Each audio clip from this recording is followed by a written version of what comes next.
white is what Yahweh puts on people for being disobedient. Now let me ask you a question. Is there any new thing under the sun? Hello? Go to Ecclesiastes 3.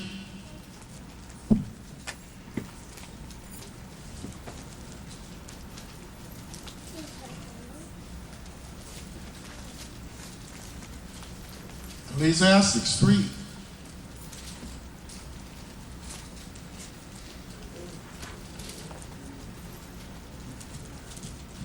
Watch this. Turned white, didn't it? And before you go to 3, look in Ecclesiastes 2. You got it? I'm going to read this. Listen, for the scripture said, wisdom is the principal thing, therefore get wisdom. But with all you're getting, get understanding. He said in verse 9, the thing that has been, it is that which shall be. And that which is done is that which shall be done, and there is no new thing under the sun. Nothing new. Is there anything at all whereof it may be said, look, this is something new? Creator said, it has been already of time of old that was before us. So what is he saying? When Yahweh put the curse and the mark of Cain, that wasn't nothing new. When he put the curse on Marion, that wasn't nothing new. There's no new thing under the sun. When Marion was cursed and turned white, she wasn't the first person that was ever cursed and turned white. There's nothing new under the sun. Yahweh requires that which is past. Well, since it's not nothing new, how do we know he always is going to require that which is past? If we go to Ecclesiastes 3 and 15, it says, that which hath been, that which has been is now. And that which is to be has already been. And Yahweh requires that which is past. There's nothing new. That curse is not new. That's what he told me in Deuteronomy. Remember what I did to Marion. And Marion, you better remember what I did to Cain. That's not new. What did Yahweh always do to a person for the ultimate punishment of disobedience, other than killing, turning them white? White is a sign of sin. The question you must ask yourself, if Yahweh was white, if the angels was white, if his chosen people, the house of Israel, are white, would Yahweh curse someone and turn them the same color he is for them being disobedient to him? Would he curse someone and make that person the same color the angels are? No. He would make them just the opposite of him, since he said he's the personification of beauty. He's the personification of beauty. And he ain't gonna curse nobody and turn them the same color he is. He ain't gonna curse nobody and make the hair look like his. Beautiful, woolly, and nappy like his. And he gonna get mad and curse you and turn your hair crooked. No. He wanna curse you and he gonna make you the opposite of him. Make you have hair that look like a dog, a bear, a gorilla. That's what he's gonna make you. I was begging a few years ago this fellow that calls himself Pharaoh, and he said we came from a group of intelligent apes. And I said, well, that's totally impossible. And I said, I would believe you, sir, if you ever found the fossil of an ape that had an afro. But I never seen an ape, a gorilla, a chimpanzee, a orangutan that has an afro.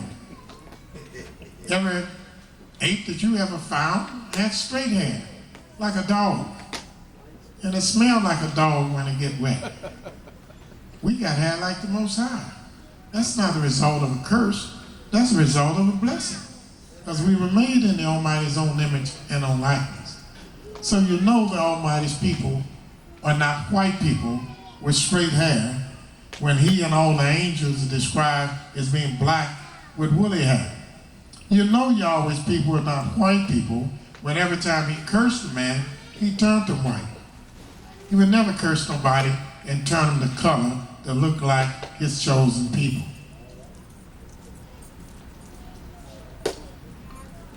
Here, white is a sign of sin. If you further go to the book of 2 Kings, the 5th chapter.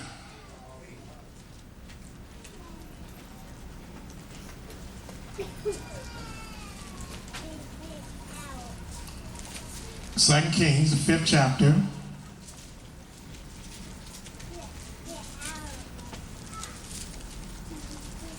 What does it say? In the 27th verse.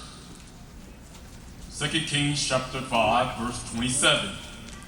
The leprosy thereof of Naaman shall cleave unto thee, and unto thy seed forever. And he went out from his presence, a leper, as white as snow. A leopard is white as snow. Again, here's someone that was greedy. The prophet Elesha had a servant named Gehazi that sought to get money when the prophet told him to accept nothing. And he went to get money and changes of garments for Elesha blessing the man. And when he did this great sin by disobeying the prophet, when he came back, Yahweh allowed the prophet to curse him. Well, Yahweh cursed him and turned him white and said his descendants would be white for how long? Forever. Now, when Yahweh cursed somebody and turned them the same color as his people, he cursed this man and his descendants and said, thou shalt be white forever. My question would then be, if he cursed Gehazi, turned Gehazi and his descendants white and said they would be white forever, where are they at today? None of the Jewish professors that I've ever talked to gave me an answer when I asked them that. I asked two of them that in separate debates, and both of them looked at me like I was 14 karat crazy. The one year before that, I don't know. You know where they at? I said, yeah, I know who they at, but the other one just dropped his head. They know who this is speaking of. They know who they're speaking of. And they know Yah's people are not the color of this. This proves that Yah's people are not a white-skinned people. This is just one of the undeniable, indisputable facts that can prove that Israel is a nation of color.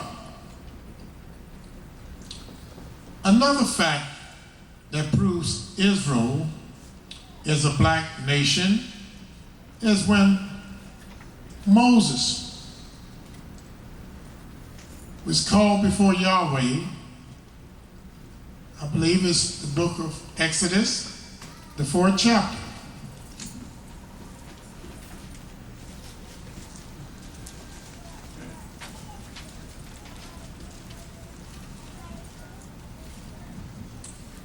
We have it, Exodus, the 4th chapter, Start at the